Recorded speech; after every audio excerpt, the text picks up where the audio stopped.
Olá, família! Boa noite, tudo bem com vocês? Comigo tá tudo ótimo, graças ao nosso bom Deus.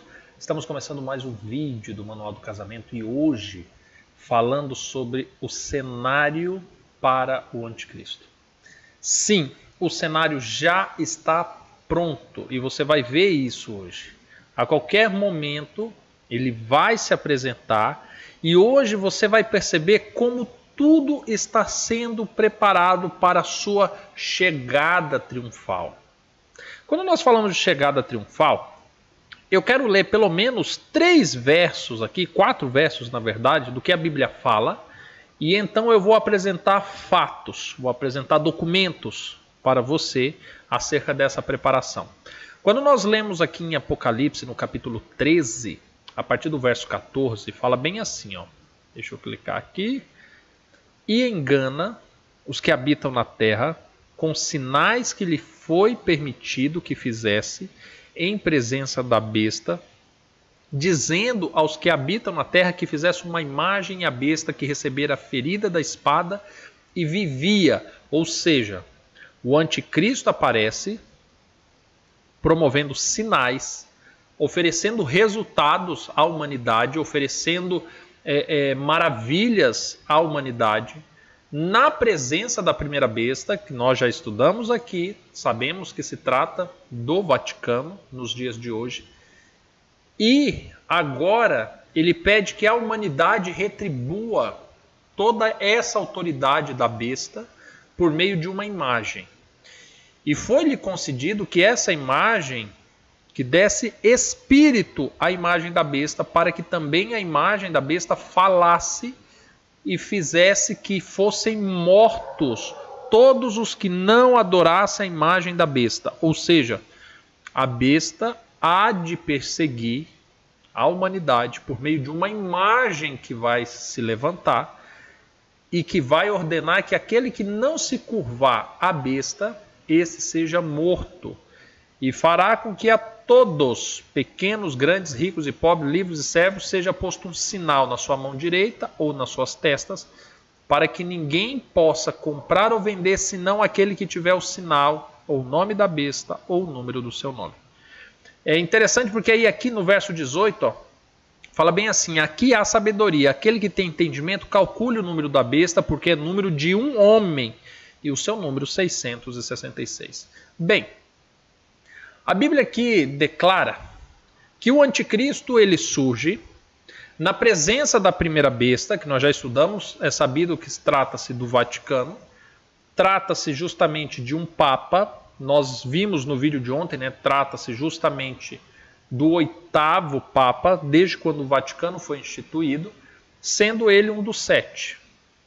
Ok, e falando nisso, amanhã nós daremos mais indícios bíblicos, mais referências do nome, do sobrenome e do rosto do anticristo, tá? À luz da Bíblia. Isso vai acontecer no vídeo de amanhã. Mas o de hoje nós vemos um cenário, nós vemos uma terra que se maravilha com as propostas, com tudo aquilo que está acontecendo no mundo e que o anticristo traz. O mundo se preocupa com isso. E isso é o cenário que ele precisa. Ele precisa de um mundo que quando ele vem, esse mundo olhe os sinais, olhe as maravilhas, olhe o fogo descendo do céu e conceda a ele todo o poder e autoridade. Quando nós estudamos Apocalipse 17, é dito que isso não acontece sozinho, acontece com 10 reis. Pois bem, agora olha a construção desse cenário em fatos. Nós tivemos agora em setembro, mês passado, nós tivemos uma reunião interreligiosa promovida pelo Vaticano, lá no Cazaquistão, do qual esteve presente mais de 50 representações de nações e praticamente os representantes de todas as religiões do mundo. Apenas a Igreja Ortodoxa não estava presente. Tirando isso, todas elas foram representadas. E diante deste encontro, que durou 3 dias, do dia 13 ao dia 15 de setembro, né, mês passado, eis que o Vaticano disponibilizou o documento da declaração de encerramento destes dias. E eu quero ler aqui pelo menos 3 parágrafos dessa declaração de tudo aquilo que ficou acordado em termos que foram assinados entre as religiões ali representadas. E agora nós vamos fazer a leitura deste documento, de parte deste documento, e vamos também entender como este cenário está sendo construído. Olha só, em um determinado momento, o documento ele diz o seguinte: por isso, a Igreja Católica, que não se cansa de anunciar a dignidade inviolável de cada pessoa, criada à imagem de Deus, crê também na unidade da família humana.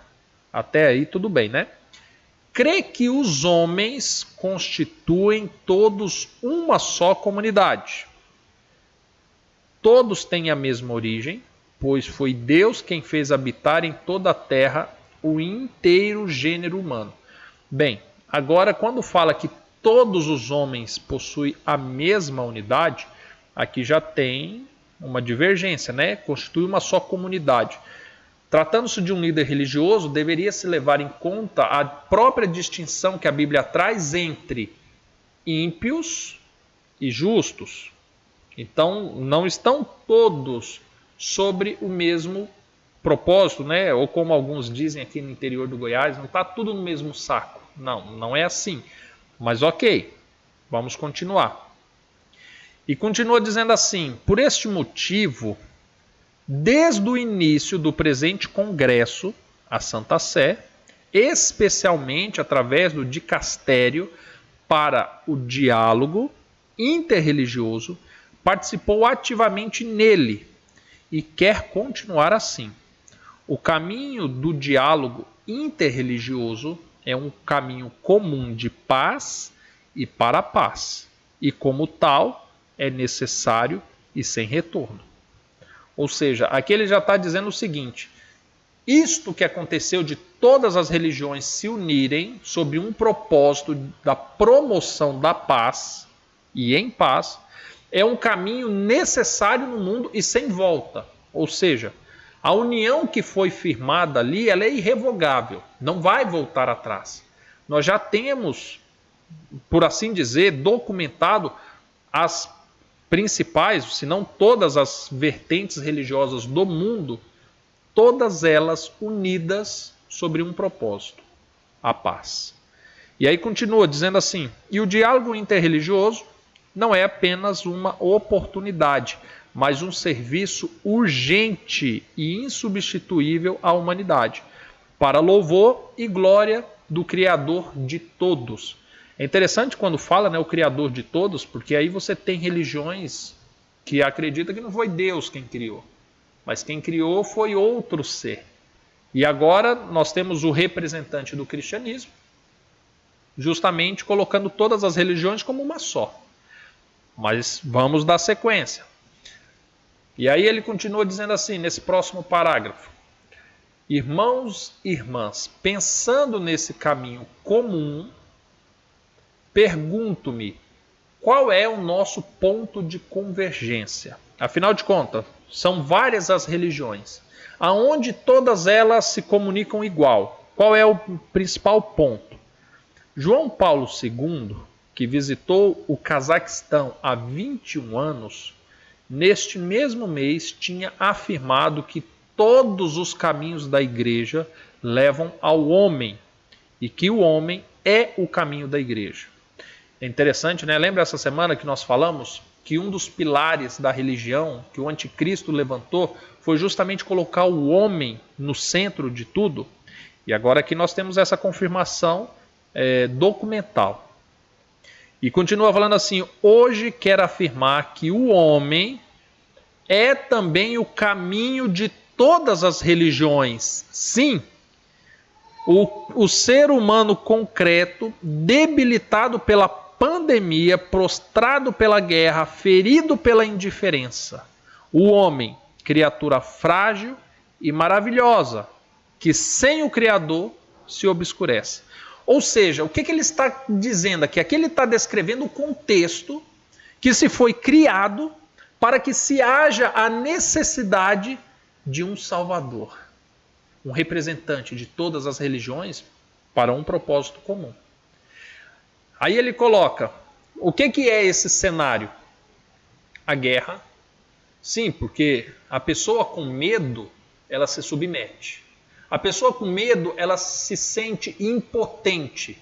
Logo, ela vai confiar naquele que apresentar segurança, força, poder, autoridade. De repente, dentro desse conceito do medo, é colocado a pandemia. E aí você entra o luto, o medo da morte. E aí já há fatores, né, que são aderidos quase por todas as religiões. Aquele que morre, ele vai para onde? Ele vai para um paraíso, um lugar de recompensas, ou ele vai para um lugar de castigo, de tormento? Percebe? E de repente você tem esse cenário que é construído. Crises econômicas, fome, guerras, pandemias. Todo esse cenário gerou na humanidade medo e insegurança. E agora a proposta da Santa Sé é justamente o quê? Reúne as religiões, juntas, muçulmanos, judeus, cristãos, hinduístas, budistas, espíritas, todas as religiões, independente de quem é o seu Deus, amando de quem você vive, quais são as doutrinas que você segue, todos estão sob o mesmo propósito, que é você mesmo, o ser humano. Ou seja, aqui fala-se de uma constituição interreligiosa onde o que importa é o ser humano. Você está bem, você está feliz, você está satisfeito, o que importa é isso. Quem criou todos, não importa, o que importa é que alguém criou. O que você faz, como você vive, o que é que você segue, religiosamente não importa. Importa é você, você é o centro, você é o mais importante de tudo. Olha o pilar desta religião interreligiosa, né? Dessa união interreligiosa. E aí continua dizendo assim, e o homem, né, que sem Deus se obscurece e sem os outros não subsiste. Ou seja, aqui na proposta do Papa, nós precisamos dos outros e não única e exclusivamente de Deus.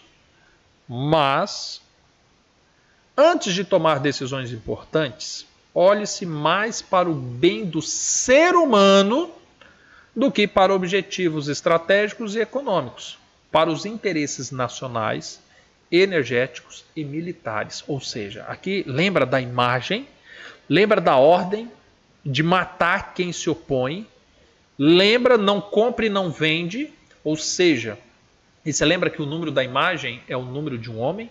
E agora aqui nós temos a figura, falou assim, olha, o que ele está dizendo é o seguinte, o bem-estar comum do ser humano deve estar acima de tudo, de nações, de interesses militares, econômicos, energéticos, estratégicos, não importa. Aqui ele está falando das religiões se unindo para constituir um único propósito que deve estar acima de tudo nessa terra. E aí continua, para se fazer escolhas que sejam verdadeiramente grandes, olhe-se para as crianças, os jovens e o seu futuro, para os idosos e a sua sabedoria, para a gente comum e as suas reais necessidades.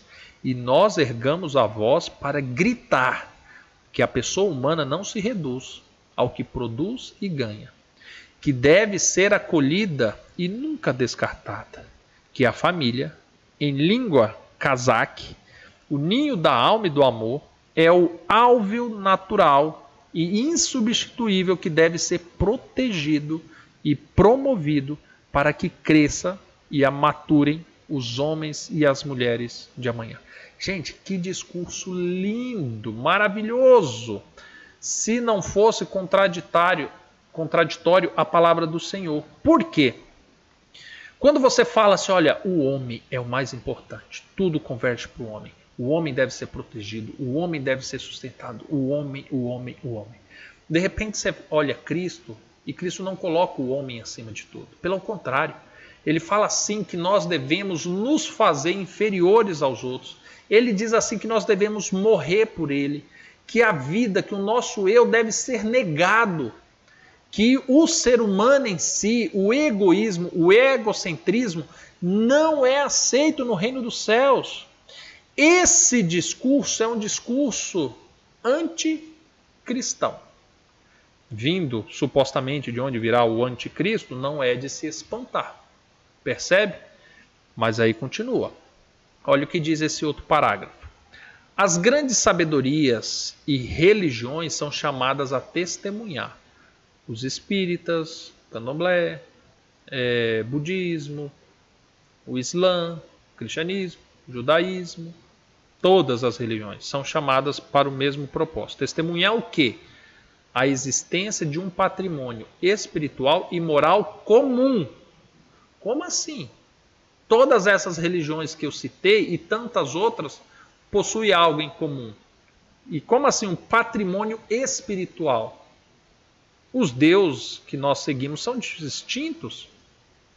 Ou afinal de contas não são?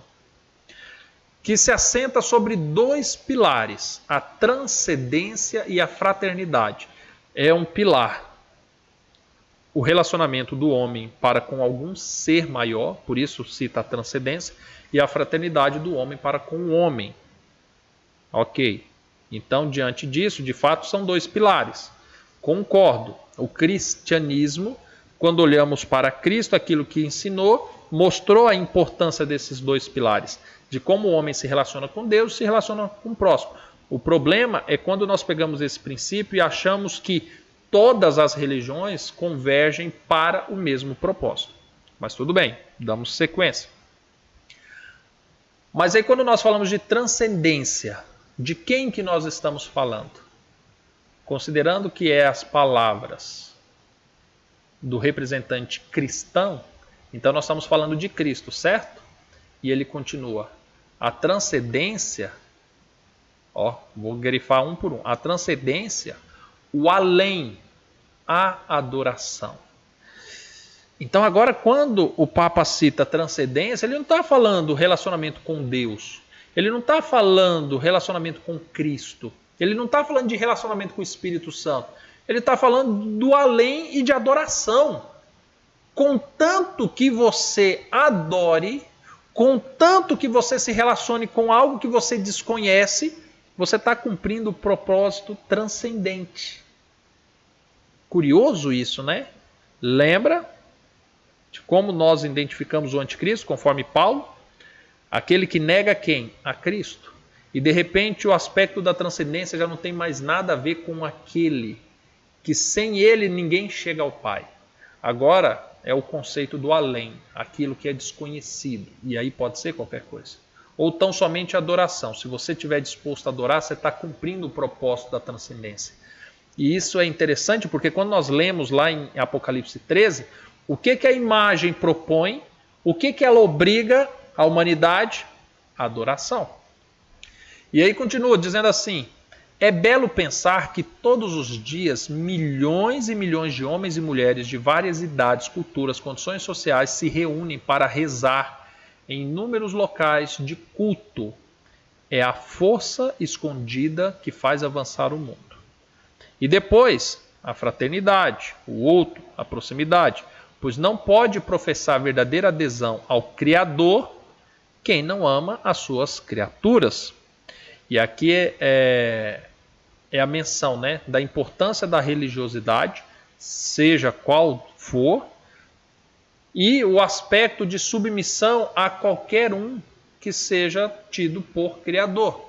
E aí ele destaca, de fato, a importância do próximo, porque se você adora alguém, se você segue algum ser que está no além, alguma experiência transcendente, isso precisa refletir no seu relacionamento com o próximo.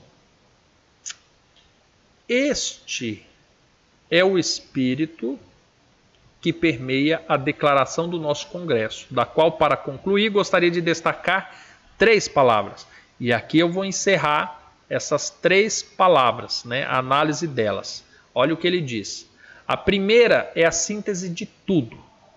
A expressão de um grito do coração, o sonho e a meta do nosso caminho, a paz. A paz é urgente, porque hoje qualquer conflito militar ou foco de tensão e confronto não pode deixar de provocar um nefasto efeito dominó, comprometendo seriamente o sistema de relações internacionais. Ok, então aqui agora o Papa está dizendo o seguinte, olha, o propósito de tudo aqui pode resumir em 3 palavras. A primeira dela é a paz. Precisamos de paz. Certo. Mas o que seria essa paz? Porque você tem Rússia e Ucrânia buscando a paz por meio da guerra. Então, quando fala que precisamos de paz, seria acabar com a guerra da Rússia e da Ucrânia. Quando você tem os Estados Unidos interferindo no Afeganistão, no Iraque e tantos outros países, aquilo seria paz. Quando o Vaticano, quando Igreja Apostólica Romana perseguia e matava os hereges, aquilo era a busca pela paz? Será que a mudança mudou? A mudança mudou não, né? Será que o pensamento mudou? Será que a visão do anticristo agora realmente mudou? Porque o que nós vimos lá em Apocalipse 13 é que essa imagem que leva à experiência transcendental de adoração, quem não submete a isso é morto. Mas aqui parece que ele mudou esse pensamento. Parece que ninguém vai morrer, né? Opa, mas olha aqui o que ele diz. Mas a paz não é a ausência da guerra, nem se reduz ao estabelecimento do equilíbrio entre as forças adversas, nem resulta de uma dominação despótica, mas é obra da justiça. Opa, olha aqui o perigo. De repente ele está falando assim, ó, queremos a paz. Mas não quer dizer que não vai haver guerra, não quer dizer que não vai haver morte. Porque agora nós estamos falando de uma paz que busca a justiça. E quem que define o que seria justo? Quem que define isso? Nós estamos falando agora que haverá sim perseguições, haverá adversários, mas agora nós estamos falando de uma guerra sob um propósito único, que é uma busca da justiça. Mas quem estabelece essa justiça? Segundo Apocalipse 13, a busca da justiça é o quê? Uma imagem que reflita o poder e a autoridade da primeira besta.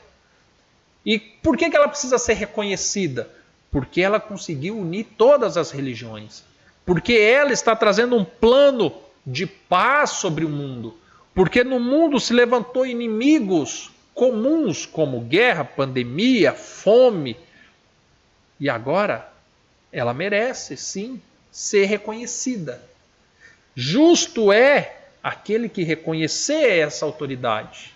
Agora, na busca pela justiça, a imagem da besta fala e ordena que seja morto aquele que se opõe a isso. Eita! Lembra? Apocalipse 13, quando fala assim da besta, com 2 chifres, e fala como dragão? E aí continua falando assim, ó. Brota, pois, da fraternidade, cresce através da luta contra a injustiça e as desigualdades, constrói-se estendendo as mãos aos outros. Nós que cremos no Criador de todos, quem é o Criador de todos? Nós cremos no Criador de todos? Certo, se você imaginar o cenário com as pessoas com quem eles fizeram esse documento, como assim nós cremos no Criador de todos? Afinal de contas, todos os deuses convergem em um só? Espera lá, não é bem assim. Devemos estar na vanguarda da difusão da convivência pacífica. Devemos-la testemunhar, pregar e implorar. Por isso, a declaração exorta os líderes mundiais a cessarem todos os conflitos e derramamentos de sangue e abandonarem retóricas agressivas e destrutivas. Pedívamos, em nome de Deus, para o bem da humanidade, empenhai-vos pela paz, não pelos armamentos, só servindo a paz que permanecerá grande na história do vosso nome. Só até aqui. Eu acho que já é o suficiente. Quando ele destaca esse apelo às nações, em nome de todas as religiões, eu volto a destacar que é uma estratégia genial do inimigo, do anticristo agir dessa forma. Porque de repente você tem um mundo dividido sobre políticas nacionalistas, cada um cuidando dos seus interesses. De repente, o anticristo ele acha um veículo que rompe as fronteiras de cada cultura, de cada nação, de cada língua, e forma-se um exército em comum, que são os povos, as religiões. Então você tem em duas nações povos inimigos pelo patriotismo e pelos interesses de cada nação. Mas esses dois povos, eles são um só, quando se olha para a religião. O anticristo, ele vai conseguir chacoalhar a terra, colocar crise nas nações que brigam entre si, porque agora ele vai angariar exércitos de cada uma dessas nações sobre o mesmo propósito. E aí é curioso, porque se fosse cristãos contra muçulmanos, poderia ser uma luta difícil. Se fosse cristão contra os hinduístas, poderia ser difícil. Se fosse os budistas contra os espíritas, poderia ser difícil. Ei, mas e todas as religiões juntas? Quem será contra ela? Quem batalhará contra ela? Quem? Por mais que esse cenário apresente-se que o anticristo se levanta e olha, tudo estará nas mãos dele, a Bíblia nos assegura que dessa vez, ao contrário dos 1260 anos, ele não vai sair vencedor. Os santos do Altíssimo não perecerão nas mãos dele.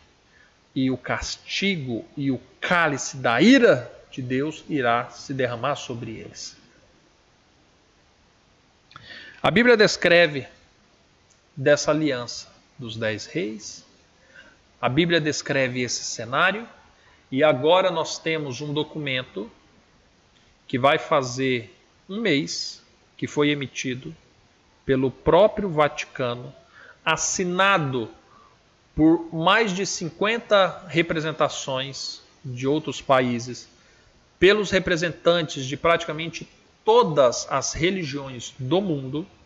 Eu estou falando de religiões. Talvez você olhe e fale assim, será que a minha igreja estava? Se a sua igreja for cristã, se for protestante, você pode ter certeza, não estava um representante da sua igreja, mas estava um representante da sua religião. Então, praticamente todas as religiões do mundo estavam ali representadas. E esse cenário está sendo construído. Se você, ao ler a Bíblia, tem dificuldades para crer, eu trouxe para você um documento. Você acessa o site vatican.va e você vai ter lá a agenda do Papa e você vai lá no mês de setembro e você vai ter acesso a esse e a outros documentos, a fotos, a vídeos, a depoimentos, tudo do que aconteceu do dia 13 ao dia 15 de setembro do mês passado. E por causa disso, nós temos a Bíblia sendo confirmada por meio de documentos, de evento, que o cenário do anticristo está pronto. Faltam detalhes? Nós precisamos agora que a pandemia fique mais acirrada, precisamos a conversão de rumores de guerra para guerras, nós precisamos realmente que o mundo perca o seu controle para que apareça aquele que vai propor controlar todas as coisas. A paz em comum. Agora não pelos interesses políticos e nacionalistas, mas por interesse comum, que é o próprio ser humano, que é a religião, que é você poder viver em paz. Não agora sob as fronteiras territoriais de um país, mas pela busca do transcendente, que seria Deus? Não, seria você adorar. Então somente adore e você vai estar cumprindo o seu papel. E o próprio anticristo vai se encarregar de levantar uma imagem para que você adore. Meus amados, meus irmãos, minha família, os tempos estão sendo abreviados. Nós estamos chegando naquele grande dia. Que Deus possa te abençoar. Curta esse vídeo, se inscreva no canal se você ainda não for inscrito, compartilhe com quem você ama. Deixe-o saber, dê a ele a oportunidade do contraditório, de estudar, de discordar, de acrescentar algo para enriquecer os nossos estudos. Dê a oportunidade de quem você ama de saber essa verdade que você está descobrindo também. E olha, eu espero lhe encontrar no próximo vídeo. Fiquem todos com Deus. Até mais. Tchau, tchau.